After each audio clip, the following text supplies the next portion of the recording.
Jau 3. gadu pēc kārtas ik vasaru Ikšķilē, parasti tas notiek pirms Jāņiem, šoreiz laika apstākļi to neatļāva izdarīt, tāpēc tas notiek tagad, 10. jūlijā.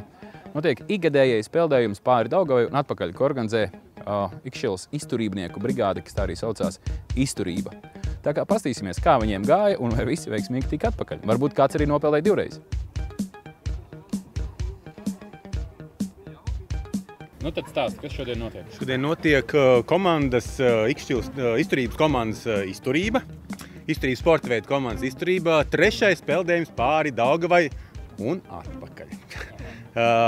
Mēs jau to rīkojam 3. gadu un tā doma radās kaut ko pārvērt jauns apvēršus. Jau viss, kas ir darīts un, kā jau pagājušajā gadā arī teicu, mēs vēl pavasarī slēpojām līdz Ķeguma Hesam un atpakaļ pa Daugavas virs. Un tad, tā kā mums ir Daugava tūmā, tad domājam, ka jāpeld arī pāri. Tas ir diezgan ar aci diezgan nepārvarams šķērslis, bet kas sāk peldēt, kā padodās.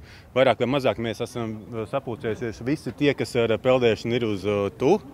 Gan peld garā distances, gan triatlonu nodarbojās, gan skrien, gan slēpo, tādi ļaudis. Sanot, 1. gadu un šogad ir nākuši klāt dalībnieki? Es pat nezinu, cik mēs šogad esam, bet tā tendence pastāv. 1. gadā bijām 5, tikai kā komandas dalībnieki, tad 2. bija 11, šodien ir, man liekas, vairāk par 11. Tā, kad varētu pēc tam mēs izskatīties. Tā tendence bija, ka lai katru gadu nāk par 5 cilvēkiem klāt. Tev beigās skaties, ka savu 50 māks? To es tā kā nevēlētos. Tad būs sakults ūdens un vairs neredzēs, kurš kurēs, man liekas. Bet nu, tā doma ir. Man nemanījies, bet vientuļs Zviedru bākas vīrs. Es biju torpedēts. Es peldēju, no Ventspils uz Visbiju. Nu, Uldi, šogad 3. gadu jau piedalīs? 3. piedalos. Ja? Ko tā nolēma, ka jāpeld ir tur pamagaļ? Patīk peldēt. Nu, kā Alvis teica, karjera paliek maz, jāpeld šeit. Aha. Un tāda forša tradīcija. Kādreiz iepriekšējos gadus bija pirms Jāņiem, 19, 20, bet šogad bija augstais ūdens. Dalībnieki vienā virzienā peld aptuveni 850 metrus, un kopumā šāda peldēšanas izklaide aizņem plus-mínus 45 minūtes. Starp peldētājiem atradām arī gados jaunāko dalībnieku. Nu, Aleks, pastāsti, 1. gadu peldēs? Jā.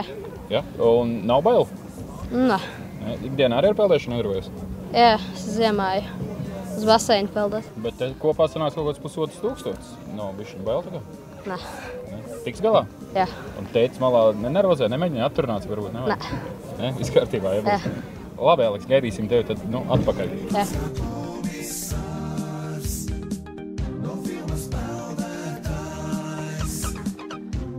Devāmies arī lūkot, kādas tad ir emocijas pēc peldējuma pāri Daugavai un atpakaļ. Valis! Nu, kā bija šogad pastāstīt?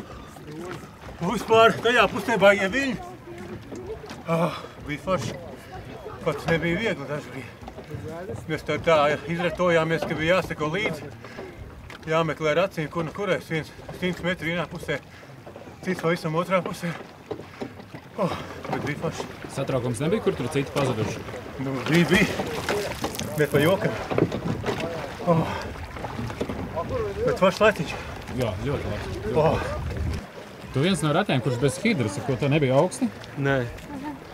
Rika hidra. Kāds tu žuļīgs jau noģērbies, ja? Nē, viens bija bez hidras, bet viņš nosala, viņš atpakaļ airai.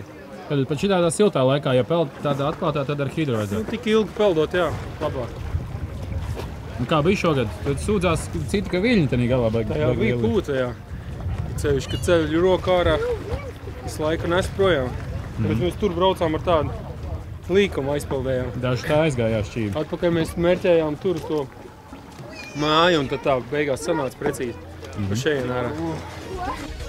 Kā izrādās, bija arī kāds, kurš peldējumu pāri Daugavai un atpakaļ veica 2 reizes pēc kārtas. Visu cieņu.